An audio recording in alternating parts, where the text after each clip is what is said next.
Assalamualaikum ta'ala alaikum warahmatullahi wabarakatuh. Alhamdulillahi rabbil alamin. Wassalatu wassalamu ala ashrafil anbiya'i wal mursalin. Sayyidina wa nabina maulana Muhammadin bil qasimil amin. Wa ala alihi wa sahbihi ajma'in. Subhanaka la ilma lana illa ma'allamtana. Innaka antal alimul hakim. Amma ba'd. Qala al-mu'allif rahimahullahu ta'ala wa nafa'ana bihi wa bi'ulumihi fid daraini amin. Fadlu ilmil hadithi wa syarafu ahlihi. Keutamaan ilmu hadis dan kemuliaan ahli hadis. Baik, setelah kita membahas tentang ilmu hadis riwayatan wa dirayatan, sang musannif Sayyid Muhammad kali ini akan membahas tentang keutamaan orang-orang yang telah menggeluti bidang hadis. Kenapa beliau meletakkannya di sini? Husnudzan saya agar teman-teman itu lebih semangat saat belajar hadis kalau kalian sudah tahu keutamaan yang akan kalian rasakan. Dan ini merupakan salah satu cara yang diajarkan oleh guru-guru kami saat kami akan melakukan ibadah. Jadi misalnya, pengen ngelakuin tahajud. Kami disuruh buat buka-buka hadis dulu, sebelum tahajudan tuh, buka-buka hadis dulu tentang keutamaan-keutamaan orang bertahajud. Sehingga kita ngejar gitu, keutamaan apa yang akan saya dapatkan ketika saya melakukan ini. Dan ini saya tahu pendapat saya yang ini akan ditentang sama sebagian orang dengan menyatakan, wah ibadah mah ikhlas-ikhlas aja, gak usah ngarep ini itu. Kalau Anda sudah sampai di level itu, Masya Allah, tabarakallah. Tapi kan orang-orang yang imannya lemah seperti saya butuh pendorong semangat agar ibadahnya lebih jos. Ya kalau untuk orang-orang kayak saya butuhlah terhadap hal-hal seperti itu. Saya ngarep, saya tahajud itu bukan yang sebagaimana para aulia. Saya belum nyampe ke level mereka. Para aulia itu ketika mereka sholat, Allahu Akbar tahajud, itu murni semata-mata karena cintanya mereka terhadap Allah. Karena cintanya mereka terhadap Rasulullah. Gak ada tujuan-tujuan unsur-unsur duniawi itu gak ada. Tapi orang kayak kita tahajud kan masih banyak ngarepnya kan. Tahajud pertama, mengejar cintanya Allah, mengejar cintanya Rasulullah. Habis itu kan ada tuh embel-embel di belakang. Embel-embel pengen ini, pengen itu. Biar hidupnya tenang, biar hidupnya tentram, biar rezekinya lancar, biar ini itulah. Nah, ya gitulah. Sama seperti ini. Wa qad warada fi fadilati ilmi al-hadits wa ahlihi ahaditsu katsirah. Dan telah datang perihal keutamaan ilmu hadis dan ahli hadis. Datang apa? Hadis-hadis yang banyak. Maksudnya, ada banyak sekali hadis-hadis yang membahas tentang keutamaan orang yang belajar hadis. Dan keutamaan ilmu hadis itu sendiri. Wa sa'adhkuru ashharaha. Dan akan saya sebut yang paling terkenalnya. Hadis yang paling terkenal. Yang pertama, An Ibni Abbas, An Ibni Mas'ud radhiyallahu anhu, anna Rasulullah sallallahu alaihi wasallam qaal, dari Ibnu Mas'ud radhiyallahu anhu, sesungguhnya Rasulullah sallallahu alaihi wasallam bersabda, "Aulan nasi bi yaumal qiyamah aktsaruhum alayya salatan." Orang manusia yang paling utama, yang paling dekat denganku nanti pada hari kiamat adalah mereka yang paling banyak mengucapkan salawat untukku. Rawahu At-Tirmidzi wa hasanah. Hadis tersebut diriwayatkan oleh Imam At-Tirmidzi dan telah dihasankan, dan beliau menganggap kualitas hadisnya itu hasan. Insya Allah nanti kita akan bahas tentang apa itu hasan. Nah, hadis tersebut menjelaskan siapa orang yang paling dekat dengan Rasulullah Sallallahu Alaihi Wasallam, yang paling utama di sisi Rasulullah Sallallahu Alaihi Wasallam. Siapa? Orang yang paling banyak salawat terhadap beliau. Dan ini anjuran kepada kita semua untuk memperbanyak salawat. Lah, apa hubungannya ahli hadis sama orang yang banyak salawat? Mungkin akan muncul pertanyaan seperti itu. Apa wajhul istidlalnya? Sehingga hadis ini digunakan untuk menyatakan keutamaan orang yang mempelajari ilmu hadis. Maka kita lanjut di sini. Wa hadhihi manqabatun syarifah takhtassu bi ruwatil athari wa naqadatiha.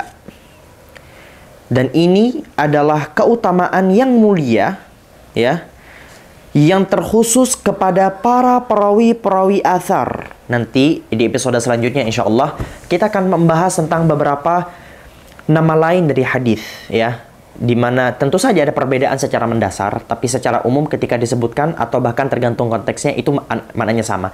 Ada hadis, ada sunnah, ada athar, ada khabar.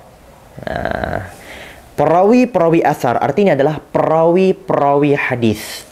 Wa naqalatiha, dan para penukil-penukil hadis. Ya samalah, para perawi-perawi hadis. Nah, li'annahu la yu'rafu li'isabatin minal ulama'i minas salati ala rasulillahi sallallahu alaihi wasallam aktsaru mimma yu'rafu li hadhihi al'isabah. Karena tidak pernah diketahui sekelompok dari para ulama perihal kedekatan mereka dengan salawat kepada Rasulullah sallallahu alaihi wasallam yang jauh lebih banyak daripada apa yang diketahui dibandingkan kelompok ini. Siapa yang dimaksud kelompok ini? Kelompok ulama ini, kelompok ulama ahli hadis. Dalam artian, tidak pernah diketahui orang yang paling banyak mengucapkan salawat terhadap Rasulullah dibandingkan ulama-ulama ahli hadis. Loh, kenapa? Kenapa? Apa? Emangnya ulama lain itu salawatnya nggak banyak? Ini alasannya. Yukhalliduna dzikrahu fi turusihim. Mereka mengabadikan nama Rasulullah di atas kertas-kertas mereka, di atas tulisan-tulisan mereka. Mereka nulis nama Rasulullah. Qala Rasulullah sallallahu alaihi wasallam. Nulisnya aja udah salawat. Belum lagi bacanya. Hah? Wa yusallimuna alaihi fi mu'dhamil awqat, dan mereka juga mengucapkan salam kepada Rasulullah pada sebagian besar waktu mereka. Di mana? Fi majalisi mudzakaratihim wa durusihim. Pada majelis-majelis mudzakarah mereka dan majelis-majelis dars-dars mereka. Gini.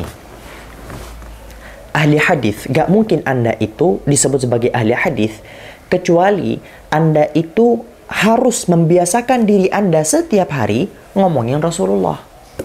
Dan setiap ngomongin Rasulullah tentu saja secara tidak langsung kita akan bersalawat kepada beliau. Kita nulis qala Rasulullah sallallahu alaihi wasallam. Qala Rasulullah sallallahu alaihi wasallam. Rasulullah sallallahu alaihi wasallam bersabda. Saat kita ngomong Rasulullah sallallahu alaihi wasallam bersabda, kita kan udah salawat itu. Kita kan sudah bersalawat. Nah, siapa coba manusia yang paling banyak menyebutkan Rasulullah sallallahu alaihi wasallam? Ahli hadis. Pengen dari pagi sampai malam ngomongin hadis mulu, hadis mulu, hadis mulu. Kalau Rasulullah sallallahu alaihi wasallam. Itulah alasan mengapa para ahli hadis disebut-sebut sebagai orang yang paling dekat, orang yang paling utama di sisi Rasulullah, karena yang paling banyak salawatnya sama Rasulullah.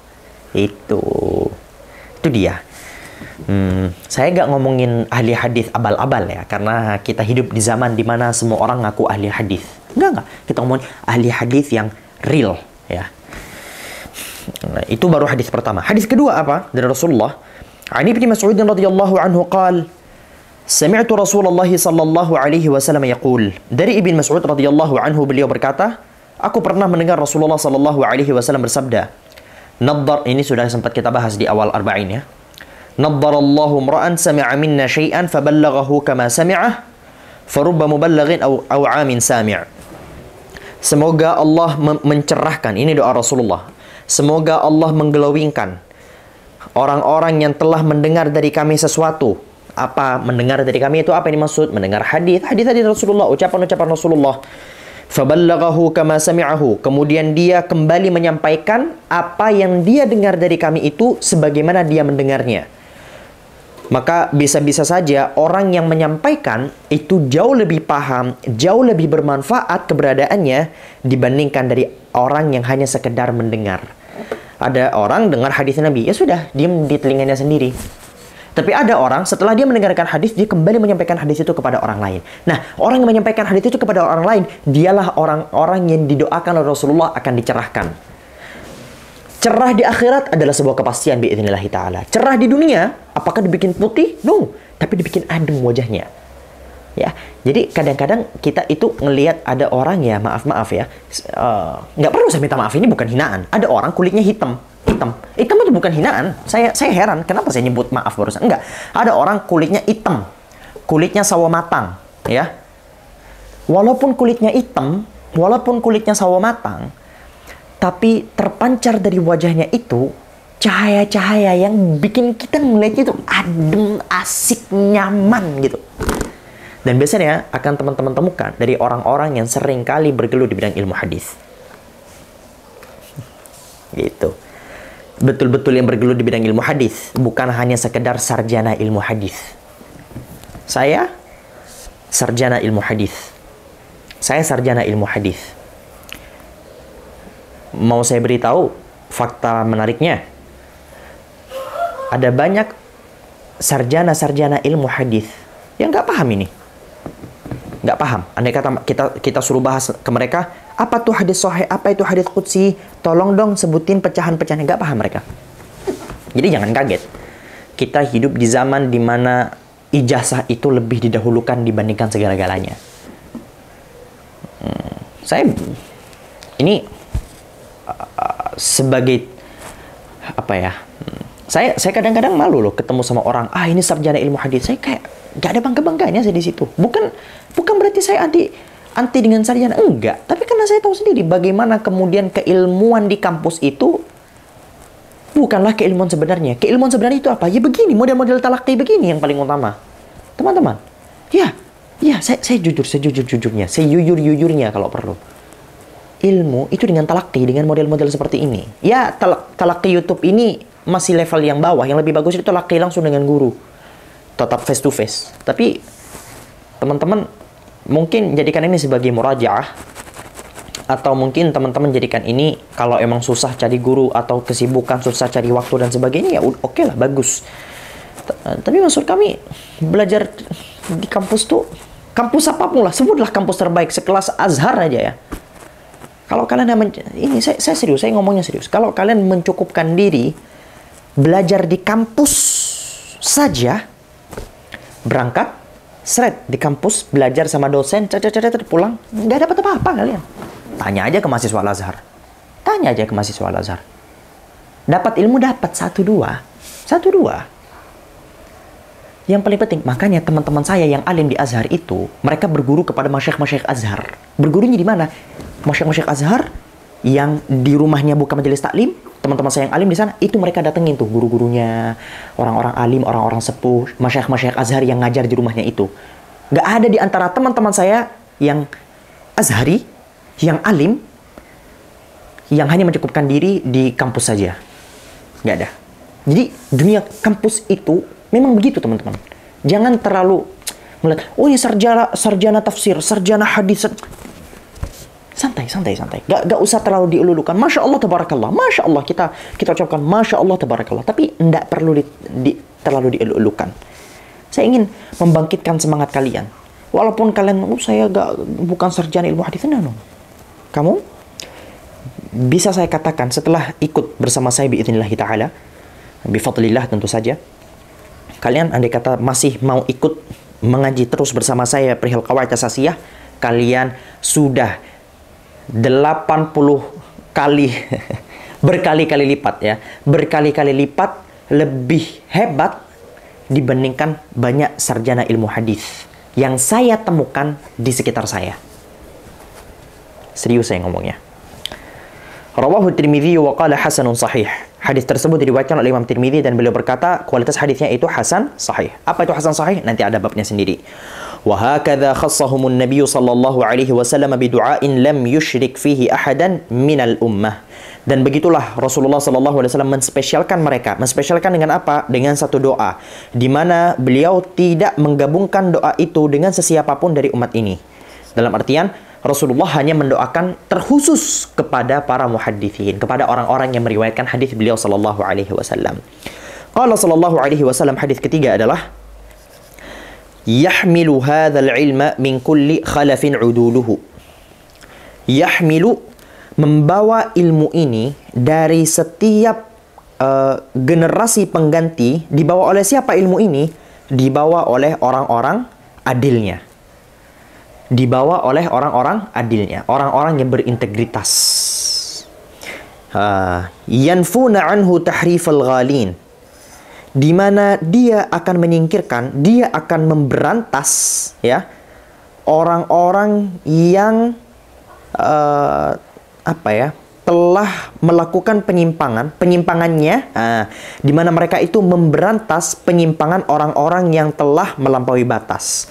Siapa orang melampaui batas? Orang-orang yang melampaui batas di segala-galanya, terutama di bidang agama. Makanya penjelasan langsung di sini, qauluhu al-ghalin ay alladzina yaghluna fid din ay yatajawazuna al-had, yaitu mereka-mereka yang berlebih-lebihan di dalam agamanya. Kita sempat bahas kemarin di Arba'in Nawawi, apa istilahnya?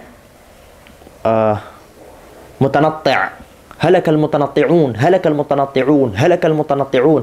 Itu sabda Rasulullah. Celakalah orang-orang yang berlebihan, celakalah orang berlebihan di mana? Berlebihan di agamanya. Di dalam hadis lain Rasulullah sallallahu alaihi wasallam menyebutkan, Innad dina yusrun, sesungguhnya agama ini mudah, dan berbagai macam hal-hal lain yang mengisyaratkan bahwasanya agama ini bukanlah agama yang kaku, yang saklek, yang harus begini, harus begitu, tidak bisa disesuaikan dengan zaman dan keadaan. Nah, biasanya akan muncul orang-orang yang senantiasa membawa penyimpangan yang muncul dari orang-orang yang berlebihan. Siapa yang akan memberantas mereka? Ini orang-orang adil. Wantihalal mubtilin, dan kedustaan atau klaim palsu ya dari para pelaku-pelaku kebatilan. Siapa memberantas mereka? Orang-orang adil. Wa ta'wila al-jahilin, dan penafsiran orang-orang jahil. Ini kita hidup di zaman di mana orang-orang jahil, orang-orang yang tidak pakar, the death of expertise, matinya kepakaran, di mana orang-orang bebas ngomong ini fafifu, bikin channel YouTube, langsung ngajar kitab, langsung sok-sokan seperti saya jahil. Semoga Allah mengangkat kejahilan dari saya ya Rabb. Ya, siapa yang akan memberantas orang-orang jahil? Ya orang-orang ahli ilmu. Makanya orang-orang ahli ilmu harus hadir di setiap lini masa untuk memberantas orang-orang seperti mereka. Hadisnya diriwayatkan oleh siapa? Rawahul Baihaqi fil Madkhal wa dzakara al-Qastallani. Ini beliau bisa dibaca Qastalani, bisa dibaca Qustulani, bisa dibaca Qistalani, tapi yang paling masyhur Qastalani. Wa dzakara al-Qastalani annahu yasiru bi turuqihi hasanan. Hadis tersebut diriwayatkan oleh Imam Al-Baihaqi di dalam Al-Madkhal, dan disebutkan juga oleh Imam Al-Qastalani bahwasanya hadis tersebut itu kemudian berdasarkan jalur periwayatannya yang banyak kemudian menjadi hasan. Nanti ini ada penjelasannya. Ya. Wa fi hadzal hadits bayanu adalati ahli al-hadits. Dan pada hadis ini terdapat penjelasan perihal integritas ahli hadis. Keadilan ahli hadis. Di mana ahli hadis lah nanti ya di setiap generasi yang akan memberantas para orang-orang yang berlebihan, para ahli bid'ah, para penghancur agama, para orang-orang yang para manusia. Saya kepikiran sesuatu, maaf. Para manusia yang kemudian menafsirkan seudelnya, seenak udelnya. Itu saja. Sudah sampai di sini. Kita lanjut ini besok di episode selanjutnya. Hadza wallahu subhanahu wa ta'ala a'lam bissawab. Subhanakallahumma wa bihamdika asyhadu an la ilaha illa anta astaghfiruka wa atubu ilaik. Assalamualaikum warahmatullahi wabarakatuh. Bye bye.